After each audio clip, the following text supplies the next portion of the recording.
18 दिसंबर 1975 की वो सर्द और प्रासरार सुबह आम दिनों की तरह शुरू हुई थी।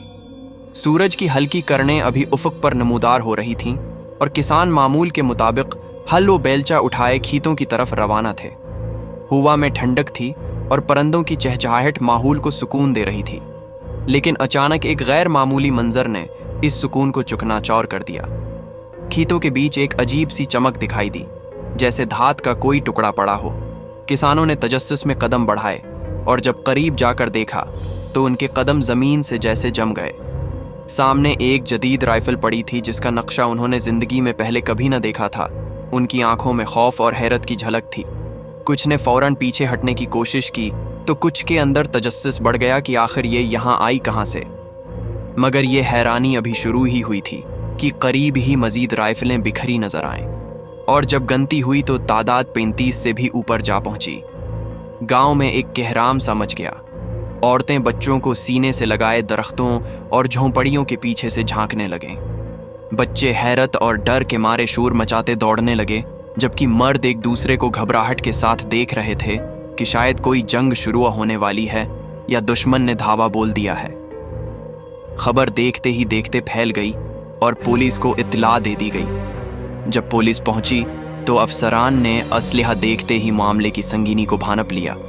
ये आम बंदूकें नहीं बल्कि जदीद महलिक हथियार थे। अभी पुलिस तहकीकात में मसरूफ ही थी कि करीबी तालाब से टैंक तबाह करने वाले दस्ती बम भी बरामद हुए, जिससे मामला और गंभीर हो गया। देहातियों की सांसें जैसे रुक सी गईं। हर चेहरा सवालिया निशान बन गया कि आखिर ये कौन है जिसने इतना बड़ा जखीरा यहाँ गराया है।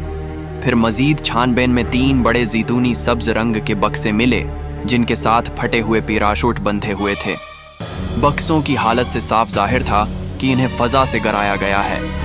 अब शक यकीन में बदल गया कि ये सब किसी जहाज की कारस्तानी है। फौज को फौरन इतला दी गई और चंद घंटों में फौजी दस्ते इलाके में पहुंच गए।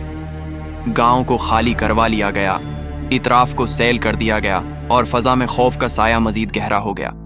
जब बक्से खोले गए तो सबके होश उड़ गए। अंदर से निकला 300 किलाशंकोफ राइफलें, 25 अदद 9 mm पिस्तौल, 2 स्नाइपर राइफलें, 2 नाइट वजन दौरबीनें, 100 से ज्यादा दस्ती बम और 16,000 से ज्यादा गोलियां। ये सब मिलाकर वजन 4 टन से भी ज्यादा बनता था। इतना असलिहा कि जैसे किसी पूरी जंग के लिए काफी हो।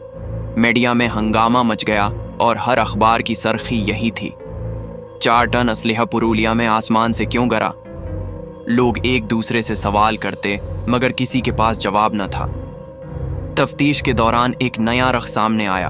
हुक्काम ने पिछले दिनों के फ्लाइट लागेज चेक किए तो पता चला कि एक लिथुआनियाई तैयारा एंटोनोव N-26 पाकिस्तान के कराची से उड़ा था, वाराणसी और पुरुलिया के ऊपर से गुजरा, फिर कोलकाता के रास्ते भारत से निकलकर थाईलैंड के फोक्ट में लैंड किया। अब शक इसी पर हुआ, लेकिन सबको ठोस सबूत चाहिए थे। फिर एक और बात ने शक को मजीद बढ़ा दिया कि जब ये जहाज भारतीय फजाई हुदूद में दाखिल हुआ तो पायलट ने अपनी मंजिल कंबोडिया बताई थी, मगर हकीकत में वो थाईलैंड में उतरा था। ये तजाद सबके लिए बड़ा सवाल बन गया।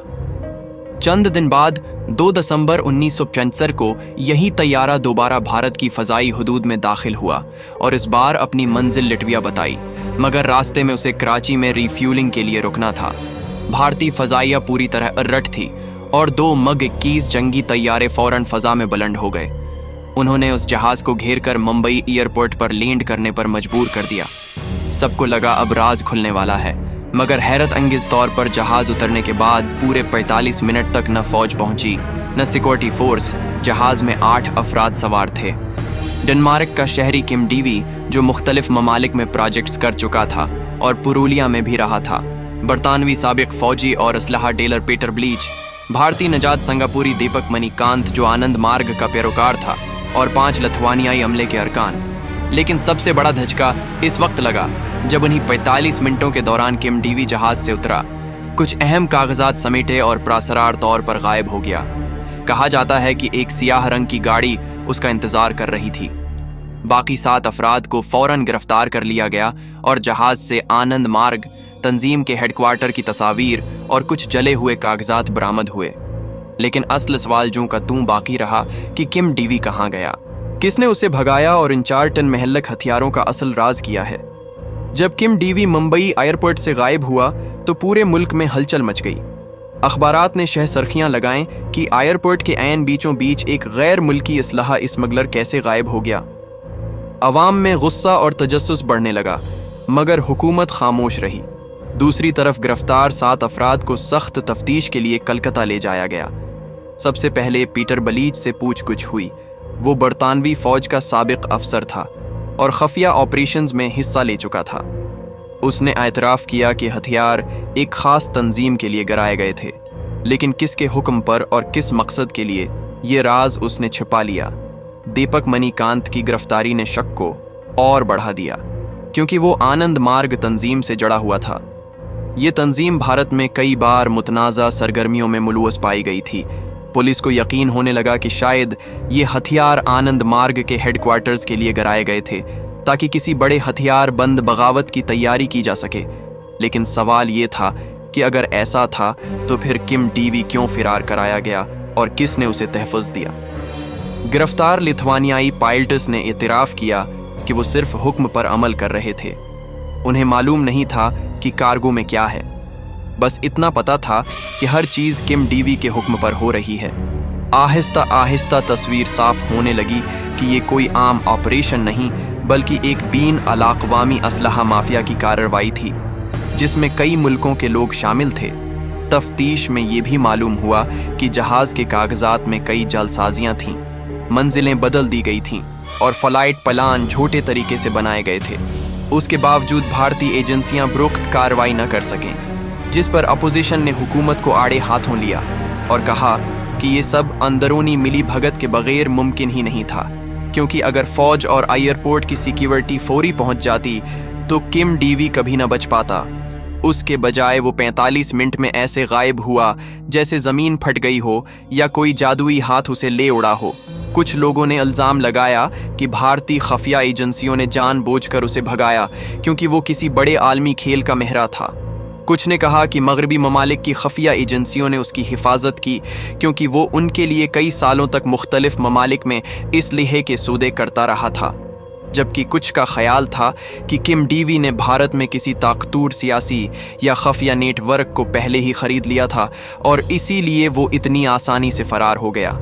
गिरफ्तार 7 अफराद को अदालत में पेश किया गया। उन्हें उम्र कैद की सज़ा सुनाई गई, मगर बाद में आलमी दबाव और डील्स के नतीजे में कुछ साल बाद रहा भी कर दिया गया।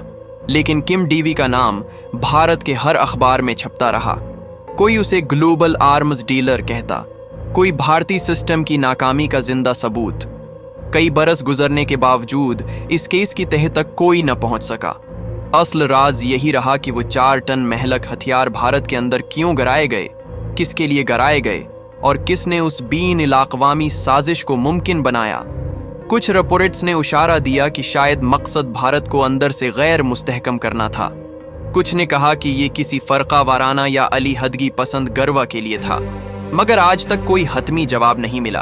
अलबत्ता एक बात सब पर वाज़ेह हो गई कि पुरुलिया अय्यर डराब कोई आम वाक़या नहीं था, बल्कि एक ऐसा सियाह बाप था जिसने भारत की सिक्योरिटी एजेंसियों की आंखें खोल दें और दुनिया को ये दिखा दिया कि बीन अलाक़वामी असलहा माफिया के सामने किसी भी मुल्क की सरहदें कमज़ोर पड़ सकती हैं।